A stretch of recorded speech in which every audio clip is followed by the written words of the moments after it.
je m'appelle Inès, je suis en 3e année de médecine dans la ville de Clermont-Ferrand. C'est une question un petit peu bizarre à répondre pour moi parce que j'ai jamais voulu faire médecine avant dans ma vie. De la 5e à la terminale, au moment de candidater sur Parcoursup, je voulais faire ingénieur. Et au moment de candidater sur Parcoursup, je ne sais pas pourquoi, j'ai mis que médecine. Donc en fait, ça m'est un petit peu tombé dessus par hasard, alors que je ne me dirigeais pas du tout vers là et personne ne me voyait non plus aller en médecine. Et maintenant, j'y suis. On me pose souvent la question et moi, il y a une spécialité qui m'attire un petit peu depuis que j'ai commencé à entrer en médecine. Ce serait la gynécologie. J'adore la femme, l'étude du corps de la femme. Je trouve que c'est quelque chose de très intéressant et ça m'aiderait aussi à mieux me connaître. Et j'ai entendu beaucoup d'histoires en fait sur les violences gynécologiques et je trouve que c'est quelque chose que je ne veux pas perpétuer. Donc le fait de moi être gynécologue, je sais que c'est quelque chose qui n'arrivera plus, au moins en mon cabinet. Le parcours médecine, donc nous à Clermont-Ferrand, on passe par la première année, à l'issue de laquelle on choisit notre bloc de spécialité. Pour ma part, c'était médecine. Ensuite, on va avoir 6 années avant le concours de l'internat. Sur les 2 premières années, donc ce qu'on appelle la P2 et la D1, on va travailler des cours papier. Sur les autres années, on va travailler les fameux collèges qui sont les gros livres rouges qu'on doit apprendre par cœur. On passe le concours de l'internat en 6e année. Et ensuite, on fait notre internat et à l'issue duquel on deviendra médecin ou docteur junior selon la spécialité qu'on a. Je dirais la diversité avant tout.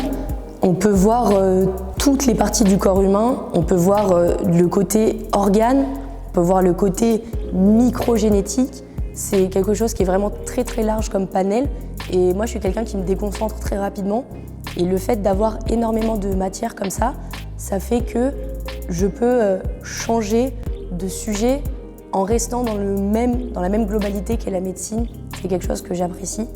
Et je trouve aussi que la mentalité des étudiants de médecine me correspond pas mal.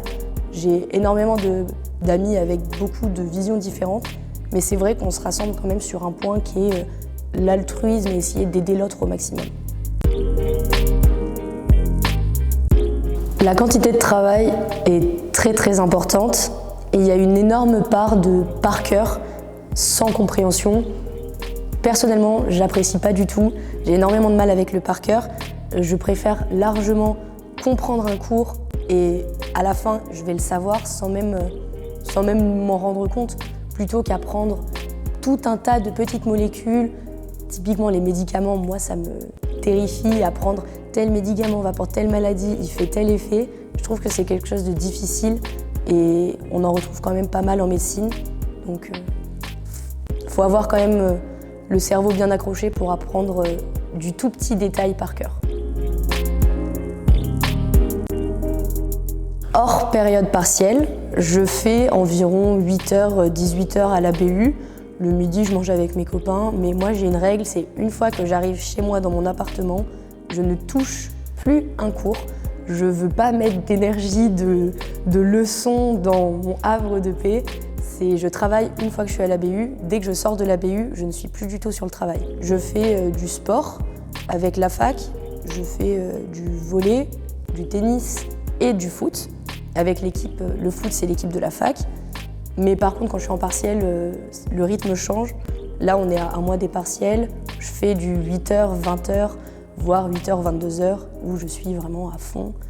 Et comme je me déconcentre très rapidement, généralement, j'ai besoin de faire des grosses journées. Parce que sur les grosses journées, en 12 heures, je suis peut-être efficace 6 heures par-ci, par-là. Donc, j'ai pas trop le choix. Moi, j'ai eu la chance d'en faire. Je sais qu'ils ont un petit peu changé pour les 2e années de cette année. Quand j'étais en 2e année, on avait une dizaine de terrains de stage sur lesquels on passait pendant 2 heures. Donc j'avais fait énormément de services différents, mais en 2 heures, on voit pas tant de choses que ça. Cette année, c'est largement mieux fait. On a 5 semaines de stage qui sont banalisées sur toute l'année. 2 semaines au premier semestre, 3 semaines au deuxième semestre. Actuellement, je vais parler que d'un stage parce que j'en ai fait qu'un seul. J'ai été dans le service de cytogénétique et de pédiatrie. La cytogénétique, c'est pas le plus intéressant parce que c'est pas ce que moi je préfère, mais la pédiatrie, ça touche un petit peu à la gynécologie aussi, parce qu'on doit s'occuper des enfants en gynécologie. Et j'ai eu la chance de passer au bloc opératoire et voir énormément de choses.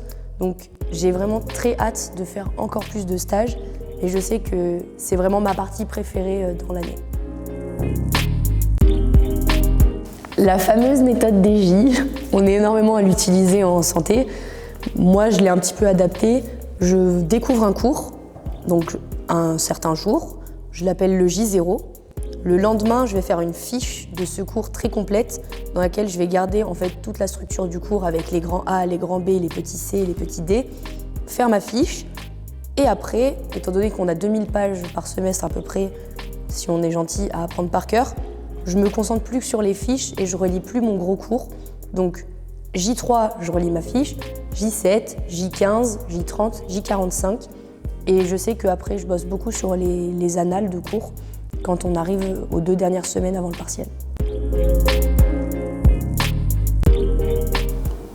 Comme je suis en médecine, j'ai une vie étudiante qui est quand même vachement tournée sur la médecine. On fait énormément, nous, de soirées, je dirais pas entre médecines, parce qu'évidemment, elles sont ouvertes à pas mal de monde. On a des soirées shooters, on a des OB.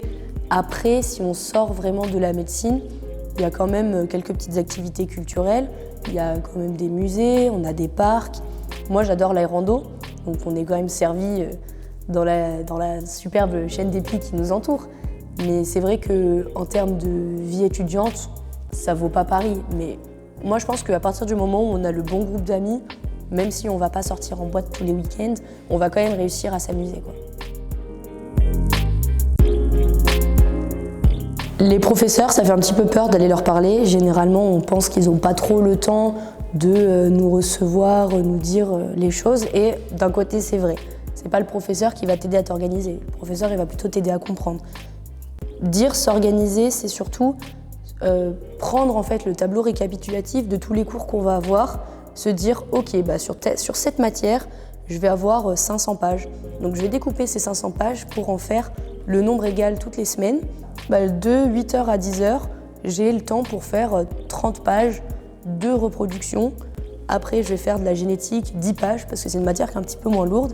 Essayer d'avoir une vision globale de son année et de comment on va la découper pour qu'elle puisse rentrer dans le temps imparti, quoi.